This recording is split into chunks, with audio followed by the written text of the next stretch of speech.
Views welcome to our channel. నేను మీ Rajesh. So Pushpa 2 release అప్పుడు మనకి తెలుసు పుష్ప 2 అనేది ఎంత బిగ్గెస్ట్ హిట్ అయిందో. అండ్ దాని గురించి ఈ ప్రమోషన్లు కావచ్చు, దీని కావచ్చు, సోషల్ మీడియా కావచ్చు, చాలా వైరల్ అయ్యాయి. బట్ ఆ రిలీజ్ రోజు అయితే చాలా దారుణం అయితే ఒకటి సంఘటన మీరు అందరికీ తెలిసిందే. సో ఒక వ్యక్తి చనిపోయారు, ఒక ఆవిడ, అండ్ బాబు కూడా సీరియస్గా ఉన్నది. సో దీని గురించి అయితే సోషల్ మీడియాలో చాలా డౌట్స్ అయితే ఉన్నాయి, చాలా ట్రోల్స్ కూడా వెళ్తున్నాయి. అసలు ఏంటి, ఎలా ఉంది, అల్లు అర్జున్ గారి మీద కేసు ఫైల్ అయ్యిందా లేదా, అయితే ఏంటి అనేది చాలా మంది డౌట్స్. బట్ ఈ రోజు అయితే మనం ఎవరైతే చనిపోయారో వాళ్ళ హస్బెండ్ గారు అయితే మనతో పాటు ఉన్నారు. సో కొన్ని విషయాలు అయితే అడిగి తెలుసుకుందాం. ఓకే, నమస్కారం సార్. సార్, ఇప్పుడు ఏంటి అంటే సోషల్ మీడియాలో ఎక్కడ చూసినా అల్లు అర్జున్ మీద కేసు అయితే పెట్టారు, ఇలా జరిగింది అని అంటున్నారు. సో ఏంటి, అది ఎంతవరకు వాస్తవం? అది పోలీస్ ఫార్మాలిటీ ఏముందో వాళ్ళన్నీ రాసిచ్చారు.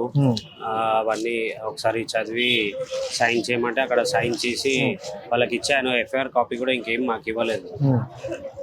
సో అంటే ఆ రోజు చూసుకుంటే ఫస్ట్ డే అల్లు అర్జున్ గారి ఫ్యాన్స్ కావచ్చు, మిగతా వాళ్ళు కావచ్చు, చాలా ఎక్కువ క్రౌడ్ వస్తుందని అందరికీ ముందుగానే తెలుసు.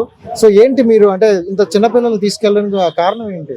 అల్లు అర్జున్ వస్తుందని మాకు తెలీదు. ఆల్రెడీ 2 days బ్యాక్ నేను టికెట్స్ బుక్ చేసుకున్నాను. ఓకే, దాని తర్వాత అల్లు అర్జున్ వస్తుందని నాకు 7 o'clock అట్లా తెలిసింది. ఆల్రెడీ టికెట్స్ వచ్చాయి, వెళ్దామని అనుకున్న తర్వాత వస్తుందని తెలిసింది.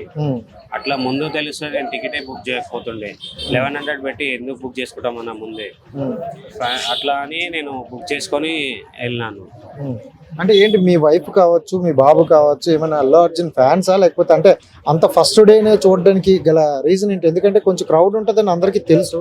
మా బాబు అల్లు అర్జున్ ఫ్యానే. ఇంటి దగ్గర కూడా అందరూ పుష్ప పుష్ప అనే పిలుస్తారు. అతను వాళ్ళ ఫ్రెండ్స్ గ్రౌండ్ లో ఆడేటప్పుడు అందరూ పుష్ప అనే పిలుస్తారు. ఇంకా వీడియోస్ కూడా అన్ని కొన్ని పుష్ప లెక్క చేస్తాడు, అన్ని వీడియోస్ చేస్తాడు, యాక్టివ్ ఉంటాడు. ఆ టీవీలో యాడ్ రాగానే అన్న అన్న అని గట్టిగా అరుస్తాడు. అట్లా ఎక్కువ ఇష్టం. 10 days బ్యాక్ నుంచి నన్ను ఫోర్స్ చేస్తున్నాడు, డాడీ మనం ఫస్ట్ వెళ్దాం. వస్తుందని చెప్పగానే ఇట్లా ఎగ్జైట్ అవుతాడు. ఇంకా 2 days ఉందా, 3 days ఉందా, మనం పోదాం డాడీ అంటే, నీకు ఎందుకురా, నేను ఒకరోజు ముందు షో ఉంది, మనం అందరు చూడక ముందే చూద్దాము, నీకు నేను తీసుకెళ్తా అంటే రోజు ఫోర్స్ చేస్తుండే, వెళ్దాం డాడీ వెళ్దామని. అట్లా అని ముందు రోజు నాకు టికెట్ దొరికినందుకు నేను వెళ్ళాల్సి వచ్చింది అక్కడ. అంటే ఇప్పుడు మీరు అందరూ కలిసి వెళ్ళారా? 4 members కలిసే వెళ్ళారా? లేదు, వాళ్ళు ముగ్గురు ఇంటి నుంచి వచ్చారు. 2 పాపలు, మా మిస్సెస్ ఇంటి నుంచి వచ్చారు. నేను ఆఫీస్ జాబ్ కంప్లీట్ చేసుకొని. పాప బాబు కదా? పాప బాబు, చిన్న పాప, ఇప్పుడు బాబు. బాబు ఇంజర్ అయింది. అక్కడికి థియేటర్ దగ్గర రీచ్ కాగానే నాకు కాల్ చేస్తే నేను అక్కడ వెళ్ళినాను. వెళ్ళి నా ముంగటనే నేనంటే కొద్ది క్రౌడ్ ఉండే, నేను వెళ్ళి కలిసాను. కలిసి పాప గేట్ ఓపెన్ చేస్తున్నాడు. 9:25 సంథింగ్ అయింది. గేట్ ఓపెన్ చేస్తున్నాడు. కొంచెం బిజీ ఉండే. ఫస్ట్ మా మిస్సెస్ ముందుకి నడుస్తూ ఉంది, నేను వెనక ఉన్నాను. ఆ పాప క్రౌడ్ ఉంది, ఎత్తుకోమంటే నేను ఎత్తుకున్నాను. కొద్ది మూమెంట్ కాగానే మా మిస్సెస్ లోపలికి వెళ్ళిపోయింది. నేను కొంచెం బ్యాక్ ఉన్నాను. బ్యాక్ ఉండేసరికి కొద్దిగా ముందుకు వెళ్తే నేను ఒకటేసారి అల్లు అర్జున్ వస్తున్నాను. క్రౌడ్కి హెవీ పుష్ అయింది. నేను మా పాప ఏడుస్తే సైడ్కి వచ్చేసాను. మా మిస్సెస్ ముందుకు వెళ్ళిపోయారు. 5 minutes తర్వాత కాల్ చేసిన, ఎక్కడున్నావు అంటే నేను లోపలికి వెళ్ళిపోయినా, మీరు వచ్చేయండి అంటే, అది హెవీ క్రౌడ్ ఉందని మళ్ళీ ఒక 5 minutes తర్వాత పాపను తీసుకొని లోపలికి వెళ్ళాను. సీట్ దగ్గరికి వెళ్తే అక్కడ లేదు.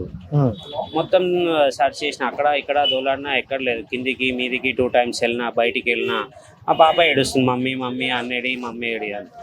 దాని తర్వాత చూస్తే ఎక్కడా లేదు. ఈ పాపను ఎత్తుకొని అక్కడిక్కడ తిరుగుతుంటే పక్కన ఒక వ్యక్తి అన్నాడు, ఎందుకన్నా పాపను తీసుకొని తిరుగుతున్నావు, ఫస్ట్ ఎక్కడన్నా డ్రాప్ చేసి వచ్చి నువ్వు వెతుకు ఎక్కడున్నారో. ఈ క్రౌడ్లో ఫోన్ కూడా స్విచ్ ఆఫ్ అయింది. ఫస్ట్ రింగ్ అయ్యి మాట్లాడింది, second time busy not reachable వచ్చింది, 3-4 times చేసి ఇక స్విచ్ ఆఫ్ వచ్చింది. అరే ఏమన్నా ఫోన్ పడిపోయిందేమో, ఏదన్నా ఉంటే నాకు కాల్ చేస్తుంది ఎవరి దగ్గర అన్న అడిగి ఫోన్ చేస్తుందని వెయిట్ చేసిన, రాలేదు. పాప ఏడుస్తే మా కజిన్ రామ్నగర్లోనే ఉంటారు, అక్కడ వెళ్ళి డ్రాప్ చేసి మళ్ళీ అదే ఆటోలో రిటర్న్ థియేటర్కి వచ్చాను. అప్పుడు పోలీస్ వాళ్ళని అడిగితే, సార్ మా మిస్సెస్ పాప కనిపిస్తలేదంటే, మీ బాబు ఎంత ఉంటాడు అంటే 9 years అనగానే అతను ఫోన్లో వీడియో ఉండే చూపించి, ఇదే నా బాబు అంటే, ఇట్లా స్పృహత పడిపోయి అది పుషింగ్ అవి ఇవి చేసిన. సార్ ఏమైంది సార్ చెప్పండి, ఇట్లా నా బాబే ఇది, ఇట్లా ఏంది చెప్పండి అంటే వాళ్ళు ఏమీ చెప్పలేదు. ఆగండి అని ఒక 10 minutes తర్వాత మీ బాబు జగదీవన్ హాస్పిటల్లో ఉన్నాడు, అక్కడ తీసుకెళ్తా అని వాళ్ళ పోలీస్ వెహికల్లో ఎక్కించి తీసుకెళ్లారు. అక్కడ కొంచెం ముందుకెళ్ళగానే మళ్ళీ కాల్ వచ్చింది, వాళ్ళ చిక్కడపల్లి పిఎస్ రమ్మని అక్కడ పిలిచారు. అదే వెహికల్లో చిక్కడపల్లి పిఎస్ తీసుకెళ్లారు. అక్కడ నేమ్స్, ఫోన్ నంబర్స్ అవన్నీ రాసుకున్నారు. రాసుకొని నిమ్స్లో అడ్మిట్ చేశారు మీ బాబుని, అక్కడ వెళ్ళండి అంటే మా మిస్సెస్ ఏమైంది సార్, మా మిస్సెస్ది కూడా చెప్పండి అంటే బాబు అవుట్ ఆఫ్ డేంజర్ సార్ అంటే అవుట్ ఆఫ్ డేంజర్ బాగానే ఉన్నాడు అని చెప్పారు. మళ్ళీ మా మిస్సెస్ అడిగితే ఇంకా ఏం ఇన్ఫామ్ లేదు, మాకేం తెలియదు, మేము సెర్చ్ చేసాము, చెప్తాం మీకు అని చెప్పారు. ఇక్కడ నిమ్స్కి వెళ్ళమంటే ఇక్కడ ఒక మేడం, పోలీస్ మేడమే ఉండే, కాల్ చేసి ఆమె వచ్చి లిఫ్ట్ చేసి రిసీవ్ చేసుకున్నారు. ఇట్లా వెళ్ళగానే వెంటిలేటర్ పైన పెట్టారు, ఐసీయూలో పెట్టాలి, కొంచెం ఫార్మాలిటీస్ అవన్నీ ఉంటాయి, మీరు అవన్నీ కంప్లీట్ బాబు అవన్నీ కంప్లీట్ చేయాలి సార్ అంటే మొత్తం డీటెయిల్స్ అవి ఇచ్చాను. కొద్దిగా అమౌంట్ పే చేయాలన్నారు. సరే అమౌంట్ పే చేస్తా మేడం అంటే రేపు చేస్తా అంటే కాదు సార్ ఇప్పుడే చేయాలి, ఇప్పుడు చేస్తేనే షిఫ్ట్ చేస్తాం ఐసీయూకి అంటే ఇమీడియట్ ఒక 50,000 చేస్తాం మేడం అంటే ఓకే 50 చేయమన్నారు. మా ఫ్రెండ్ దగ్గర తీసుకొని అప్పుడే 50,000 పే చేసినాక ఐసీయూ తీసుకెళ్ళి ప్రాసెస్ అన్నీ స్టార్ట్ చేసి ఐసీయూ నుంచి బయటికి వచ్చాక 2:30కి నాకు ఇన్ఫామ్ చేశారు మీ మిస్సెస్ కూడా ఇట్లా అయింది అని. అప్పుడు నాకు తెలిసింది మా మిస్సెస్ కూడా ఇట్లా ఎక్స్పైర్ అయింది అని. అంటే సో అప్పుడు మీకు చెప్పలేదు, ఎందుకంటే స్టార్టింగ్ అక్కడ జరిగేటప్పుడే ఆ మిస్సెస్ గారు అయితే స్ట్రిప్ అయిపోయారు, ఇంకా లేరు అనేది చెప్పలేదు. 2:30 కూడా మా ఫ్రెండ్ ఒకళ్ళు వెళ్ళి గాంధీలా వేరే హాస్పిటల్స్ ఎక్కడ ఉన్నాయి సరౌండింగ్ ఏమైనా ఎమర్జెన్సీ అయితే తీసుకెళ్తారు కదా అని మా ఫ్రెండ్ కూడా చెప్పాను, ఎక్కడన్నా హాస్పిటల్ దగ్గర ఉన్నారా చూడంటే ఒక ఫ్రెండ్ గాంధీకి వెళ్ళి చూసి ఇట్లా చెప్పారనగానే నాకు కాల్ వస్తుంది, అక్కడ ఎవరో ఎక్స్పైర్ అయ్యి ఉన్నారన్న, అట్లా ఎవరో తెలియదు ఎక్స్పైర్ అయితే అయ్యారని చెప్పారంటే నేను అనుకున్నాం మాదే అని అనుకోలేదు. దాని తర్వాత వీళ్ళు 2:30 తర్వాత చెప్పారు ఇట్లా గాంధీలో ఉన్నారని. అప్పుడు మాకు తెలిసింది. కారణం ఏంటంటే అల్లు అర్జున్ గారు అక్కడికి రావడం వల్ల అంటారా? ప్రయర్ ఇన్ఫర్మేషన్ లేకుండా రావడం is the main reason. Prior information ఉండాలి, security, because is not a small hero కదండి, సో ఇన్ఫర్మేషన్ ఉండాలి. And first premiere show, so protection కానీ everything has to be take care, right? Cinema release అవుతుంది అన్నప్పుడు ఎంత responsible గా ఉన్నామో ఆ రిలీజ్ అయ్యే టైం కి వస్తున్న సిచ్యువేషన్స్ ని హ్యాండిల్ చేసే కేపబిలిటీ కానీ ప్రొటెక్షన్ కానీ ఎవ్రీథింగ్ కూడా పబ్లిక్ కి ప్రొవైడ్ చేయాలి కదా. అది చేయలేదు కదా. అది చేయక without information lathi charge start అయింది. ఆ లాఠీ చార్జ్ ఎందుకు వస్తుండే? ప్రయర్ ప్రొటెక్షన్ ఉంటే అల్లు అర్జున్ గారు సేఫ్ గా వచ్చారు, సేఫ్ గా వెళ్ళిపోయారు. Isn't it not happen with planning? అలాగే పబ్లిక్ కూడా ఒక ప్లానింగ్ ప్రొటెక్షన్ అనేది ఉండాలి కదా, అది అవ్వలేదు. అదే ప్రయర్ గా వచ్చి చేస్తుంటే అవుతుండే అనేది మేము లాస్ అవ్వకపోతుండే ఉంటుండే. సినిమా చూడడానికి మేము ఒకరమే వెళ్ళలేదండి, థౌసండ్స్ ఆఫ్ పీపుల్ వెళ్ళారు. అలాగే వెళ్ళాం, మేము రెగ్యులర్ గా వెళ్తాం, థౌసండ్స్ వెళ్తాం, కానీ అది అయ్యింది ఇన్సిడెంట్ అలా. సో అంతేగాని ఇలా కాదు కదా, వెళ్తాము వెళ్ళలేము అని చెప్పేసి అని కాదు కదా. ఒక ప్రయర్ ఇన్ఫర్మేషన్ ఇచ్చి వచ్చి ఉంటే ఇప్పుడు చాలా మంది అందులో నాన్ టికెట్ పీపుల్ కూడా ఉన్నారు, ఫ్యాన్స్ ఆఫ్ అల్లు అర్జున్ ఉన్నారు, ఎవరైతే చూద్దాము అల్లు అర్జున్ వచ్చారు అని చెప్పేసి చూద్దామని అన్నారు, వాళ్ళు కూడా ఉన్నారు. సో అలా పబ్లిక్ ఇంక్రీజ్ అయిపోయి ఇన్సిడెంట్ అనేది సోషల్ మీడియాలో కానీ ఆ పిఆర్ టీంలు కానీ అల్లు అర్జున్ వస్తున్నారు, ఆ ఫ్యామిలీతో మూవీ చూస్తున్నారు అని సోషల్ మీడియాలో చాలా దగ్గర పెట్టారు, పిఆర్ టీంలు కూడా పెట్టారు అనమాట.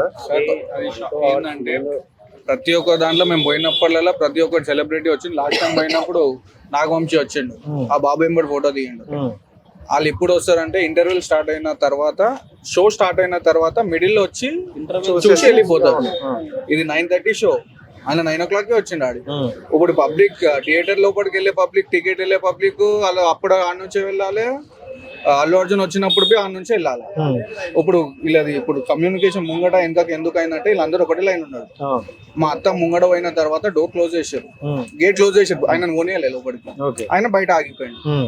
తర్వాత 9:30కి అల్లు అర్జున్ రాగానే గేట్ అందరు ఓపెన్ చేసుకొని ఒకటేసారి అందరు లోపలికి వెళ్ళిపోయారు. ఈయన ఆగిపోయిండు, ఆయన లోపలిపోయిన, అంతే, ఇద్దరు ఒకటే లైన్ ఉన్నారు. తర్వాత లోపల వెళ్ళినాక గేట్ క్లోజ్ చేశారు, వీళ్ళని పంపించలేదు. అంటే ఇదంతా ఎక్కువ ఓవర్ ఫ్యాన్స్ వచ్చేయడం వల్ల, దాని వల్ల జరిగింది అనుకోవచ్చా? అంతే సార్, తొక్కిసలాటే. కాకపోతే ఏంటంటే ఫస్ట్ ఇన్ఫర్మేషన్ ఇస్తే ప్లానింగ్ లేదు వాళ్ళకి. ఏంటంటే పోలీస్ వాళ్ళు కూడా ఏదైనా రూట్, వాళ్ళకి సపరేట్ రూట్, థియేటర్ వాళ్ళు సపరేట్ ఎంట్రీ, ఎంతలకి వెళ్ళైనా ఎంట్రీ ఏదైనా ఒకటి చేస్తారు. ఇప్పుడు అందరు ఒకటే గేట్లకి అందరు ఒకటే నుంచి వెళ్ళాలంటే కష్టం. ఆ దాంట్లో ఈ ప్రాబ్లం వచ్చింది. అంటే పర్టికులర్ గా ఒక బార్గేట్ లా పెట్టేసి ఒక లైన్ వాళ్ళకి ఒకటి వీళ్ళకి ఒకటి. ఇప్పుడు టెంపుల్ కి వెళ్తేనే ఉంటాయి VIP లైన్ అలాగా, నార్మల్ పబ్లిక్ అలాగా లైన్. అట్లనే వాళ్ళు వస్తారు అంటే వాళ్ళకి సపరేట్ రూట్ పెట్టినంటే అక్కడ ఉంటే ప్రాబ్లం ఉంటుంది. టైమింగ్ అనేది ఉంటది కదా, సపరేట్ టైమింగ్ కూడా ఫాలో అవుతారు. 9:30 షో అంటే ఆ టైం కి అటెండ్ అయ్యే పబ్లిక్ మొత్తం అక్కడ ఉంటారు. ఆ టైంలో ఒక సెలబ్రిటీ వచ్చి నార్మల్ పీపుల్ గా వెళ్తే అతను చూడాలన్న ఎంతూజియాజం, యాంగ్జైటీ వేరే లెవెల్లో ఉంటది పబ్లిక్ లో. సో దాని వల్లనే ఇన్సిడెంట్ అనేది అయ్యింది బేసికల్లీ. సో నార్మల్ గా అయితే ఇంటర్వెల్ టైంలో వస్తారండి. ఇంటర్వెల్ లో మీకు పబ్లిక్ బయట ఉండరు, నెక్స్ట్ షో పీపుల్ మాత్రమే అవైలబుల్ ఉంటారు. ఇప్పుడు ఈ షోకి ప్రేయర్ షో ఏదైతే థియేటర్ లో ఉన్న వాళ్ళే ఉంటారు నార్మల్ గా. అండ్ ఏమంటారు, రెస్పెక్టివ్ ప్రొటెక్టర్స్ ఉంటారు కదా, బౌన్సర్స్, వాళ్ళు కూడా అవైలబుల్ గా లేరు మైబీ ఆ టైంలో. అందుకే ఈ ఇన్సిడెంట్ అనేది జరిగింది. అంటే సినిమా స్టార్ట్ అయిన తర్వాత వస్తే పీపుల్స్ కూడా థియేటర్ లో చూసిన వాళ్ళు థియేటర్ ఉంటారు, మిగతా వాళ్ళు బయటకి వెళ్ళిపోతారు కదా. చేయరు కదా, ఆల్రెడీ షో ఉంటే నెక్స్ట్ షో రిలేటెడ్ పబ్లిక్ కూడా లోపల ఉన్నారు. సో ఇప్పుడు అందరు ఒకటేసారి వచ్చారు, అల్లు అర్జున్ వచ్చారు, అందరు ఒకటేసారి ప్రేయర్ షో, పోస్ట్ షో, అందరు పబ్లిక్ అక్కడే ఉన్నారు. ప్రజెంట్ షో పబ్లిక్ కూడా అక్కడే ఉన్నారు. అల్లు అర్జున్ గారు వచ్చారు. ఓకే సరే, ఇప్పుడు ఏంటంటే ఫైనల్ గా ఏదేమనుకున్నా నష్టపోయింది మీ ఫ్యామిలీ. ఒక కూతురు తల్లిని నష్టపోయింది, ఇప్పుడు కొడుకు కూడా అంటే వెంటిలేటర్ లో ఇంకా ఉన్నారు. సో అంటే ఫైనల్ గా ఏం చెప్పాలనుకుంటారు, మీ డిమాండ్ ఏంటి? డిమాండ్ ఏం లేదు సార్, నా బాబు మంచిగా ఉండాలి, జల్దీ కోలుకొని రావాలని కోరుకుంటున్నా అంతే. అంటే ఏమైనా మనీ ఆర్థికంగా మీరు ఏమైనా ఎక్స్పెక్ట్ చేస్తారా, లేకపోతే ఏంటి, ఏమైనా ఉన్నాయా మీకు డిమాండ్స్, కోరికలు అనేది? ఏం లేదు సార్, కొంచెం హెల్ప్ చేస్తే ఓకే. హాస్పిటల్ కూడా బన్నీ వ్యాస్, మైత్రి మూవీస్. ఇప్పుడు వాళ్ళు రియాక్ట్ అయ్యారు సార్, అంటే బన్నీ వాళ్ళందరూ రియాక్ట్ అయ్యారంట కదా, ఆ టీం వచ్చారంట, చూసుకుంటారంట. అంటే ఇక్కడ నుండి అయ్యే ఖర్చు అయినా వాళ్ళు చూసుకుంటారా? వచ్చి చెప్పారు, మొత్తం మెడికల్ హాస్పిటల్ ఇన్ఛార్జ్ వాళ్ళందరినీ పిలిచి ఏం ట్రీట్మెంట్ ఉన్నా మొత్తం మేము చూసుకుంటాము, మీరు ఒకటే కావాలి, గాడ్ ప్రే చేయండి, మా నుంచి మొత్తం హాస్పిటల్ సపోర్ట్ మొత్తం ఉంటుంది, మా టీం మొత్తం ఇక్కడ నేను అరేంజ్ చేస్తాను ఇవాళ నుంచి అని ఎవరో రవి అని ఎవరో ఒకళ్ళు వచ్చారు, వాళ్ళు మాట్లాడి మొత్తం నేను చూసుకుంటాను అని చెప్పారు. Okay, so Allu Arjun team అయితే మిమ్మల్ని కన్సల్ట్ చేయడం అయింది, వాళ్ళైతే మీ ప్రెసెంట్ హాస్పిటల్ బిల్లు కానీ ఏవైనా స్పెషల్ గా చెప్పి పంపించారని చెప్పారు. ఓకే చెప్పారు, అతను చెప్పారు. రవి మైత్రి మూవీస్ రవి సంథింగ్ ప్రొడ్యూసర్, ఆయన కూడా వచ్చి చెప్పారు, ఇట్లా బన్నీ సార్ ఇట్లా రెస్పాండ్ అయ్యారు, ఇట్లా మాకు కూడా బాధేస్తుంది, ఇట్లా అయినందుకు వచ్చి పర్సనల్గా వచ్చి కలుస్తా అన్నాడు. కానీ మళ్ళీ ఈ హెవీ క్రౌడ్ అయిపోయి మళ్ళీ ఎవరికైనా ఇంజ్యూర్ అయితే ప్రాబ్లం అవుతుంది, 2-3 days తర్వాత నేను కలుస్తానని ఏమో చెప్పారని చెప్పారు. ఇప్పుడు డాక్టర్ల సమాచారం ఆ బాబుకి ఎలా ఉంది ఏంటి, అప్పటికి ఇప్పటికి అంటే 3 days జరిగిపోయింది, మధ్యన గ్యాప్ 2 days ఉంది. సో ఈ 2 days లో ఆ పరిస్థితి ఎలా ఉంది? అది సేమ్ వెంటిలేటర్ పైనే ఉన్నాడు, ఇంకా బాడీ రెస్పాండ్ అవుతలే అంటున్నారు, ఆక్సిజన్ లెవెల్ కూడా కొంచెం తక్కువ ఉంది అని చెప్పారు. ఇంకా 48 hours తర్వాత ఏమైనా చెప్పొచ్చు అని అంటున్నారు. అంటే ఓవర్ బ్రీతింగ్ అందకపోవడం, ఈ తొక్కిసలాటల వల్ల అదే ఉంటుందా? తొక్కిసలాటం అది ఏమో చేశారు కదా సార్, PRC అది హాస్పిటల్ థియేటర్ ముంగటనే చేశారు. ఆ ఫ్యూ సెకండ్స్ ఆగినందుకు వాళ్ళ లోపల ఏమైనా డ్యామేజ్ కావచ్చు అని చెప్తున్నారు డాక్టర్స్. అంటే పోలీసులు కూడా ఆ టైంలో CPR చేశారు, కొంచెం ఆక్సిజన్ అంటే హార్ట్ బీట్ అవన్నీ చేశారు, దానివల్ల కొంచెం పర్లేదు అని అయితే అవునా? కరెక్టే సార్, వాళ్ళు అట్లా చేసినందుకు కొంచెం బ్రీతింగ్ వచ్చినందుకే అక్కడ నుంచి ఇక్కడ దాకా వచ్చే వరకు కూడా ఆక్సిజన్ అది మెయింటైన్ అయింది, లేకుంటే అక్కడనే ఏమైనా ప్రాబ్లం అవుతుండే. సో ఇప్పుడైతే ప్రెసెంట్ దేవుడి కోసం ప్రేయర్ చేస్తున్నారు. వైఫ్ గారి అన్ని కార్యక్రమాలు అన్ని జరిగిపోయాయి, అన్ని నిన్న నైట్ అన్ని కంప్లీట్ చేసాము. ఇంట్లో వాళ్ళు నైట్ ఇంట్లో ఉండొద్దు, ఇమీడియట్ కంప్లీట్ చేసేద్దామని నైట్ కంప్లీట్ చేసినాం, పొద్దుటి నుంచి ఇక్కడే ఉన్నాను. సో మీరు ఏం చేస్తుంటారు సార్? నేను జాబ్ చేస్తాను sir, private job. So job చేసుకుంటూ ఆ పిల్లల యొక్క ఆనందం కోసం తీసుకెళ్లారనమాట సినిమాకి. అంతే సార్. సో ఓకే, అయితే బాబు అయితే క్షేమంగా తిరిగి రావాలైతే కోరుకుందాం, ఎందుకంటే అంత వ్యూస్ ఫ్యాను మనం ఇంకా అంతకు మించి ఏమి అనలేం. సో చూద్దాం అందరి వరకు. Thank you sir. Thank you.